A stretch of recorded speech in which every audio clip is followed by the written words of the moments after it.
आमदार रोहित पवार यांची उद्या ईडी चौकशी होणार आहे आणि त्यामुळे रोहित पवारांच्या समर्थनार्थ पक्ष शक्ती प्रदर्शन करण्याच्या तयारीत आहे। रोहित पवारांची चौकशी संपेपर्यंत शरद पवार दिवसभर पक्षाच्या कार्यालयामध्ये थांबणार आहेत, तर खासदार सुप्रिया सुळे रोहित पवार यांना ईडी कार्यालयापर्यंत सोडायला जाणार आहेत। या संदर्भातले अपडेट देतील निलेश बुधावले। निलेश, अमोल, खरं तर ही पहिलीच वेळ असणार आहे की एखाद्या पक्षाच्या नेता आपल्या एखाद्या कार्यकर्त्याला जर ईडीला चौकशीला बोलवलं किंवा केंद्रीय यंत्रणांच्या चौकशीला सामोरे जात असेल तर स्वतः त्या ठिकाणी उपस्थित असणार आहे।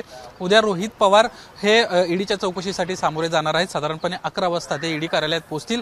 अगदी त्याच्याच हाकेच्या अंतरावर राष्ट्रवादीचं शरद पवार गटाचं प्रदेश कार्यालय आहे आणि त्या प्रदेश कार्यालयामध्ये शरद पवार रोहित पवारांना पाठिंबा देण्यासाठी त्या ठिकाणी उपस्थित असणार आहेत। जोपर्यंत ईडी चौकशी पूर्ण होऊन रोहित पवार बाहेर येत नाहीत तोपर्यंत शरद पवार हे त्याच ठिकाणी असणार आहे। यासोबतच खासदार सुप्रिया सुळे या देखील यावेळी सोबत असणार आहेत। त्या ईडीच्या कार्यालयापर्यंत रोहित पवार यांना सोडायला जातील। यावेळेस प्रचंड प्रमाणामध्ये कार्यकर्ते जे आहेत ते या ईडी कार्यालयाच्या परिसरामध्ये येताना आपल्याला पाहायला मिळणार आहेत। मागच्या अनेक दिवसांपासून आपण पाहतोय महाराष्ट्रातले अनेक वरिष्ठ नेते जे आहेत ते ईडीच्या चौकशीला सामोरे जात आहेत। अशा वेळी आपण कार्यकर्त्यांच्या पाठीशी आहोत, आपण नेत्यांच्या पाठीशी आहोत असाच एक दाखवण्याचा प्रयत्न तर या निमित्तानं होत नाही ना, ही एक राजकीय वर्तुळात आता चर्चा सुरू झालेली आहे। मात्र जी सूत्रांची माहिती आहे त्यानुसार शरद पवार हे पूर्ण वेळ त्या ठिकाणी थांबणार आहेत आणि कार्यकर्त्यांना त्या ठिकाणी संबोधित देखील करणार आहेत। कोणत्याही परिस्थितीमध्ये आता मागे हटायचं नाही अशाच पद्धतीचा एक संदेश देण्याचा प्रयत्न या निमित्तानं राष्ट्रवादी काँग्रेस शरद पवार गट करताना आपल्याला पाहायला मिळतोय।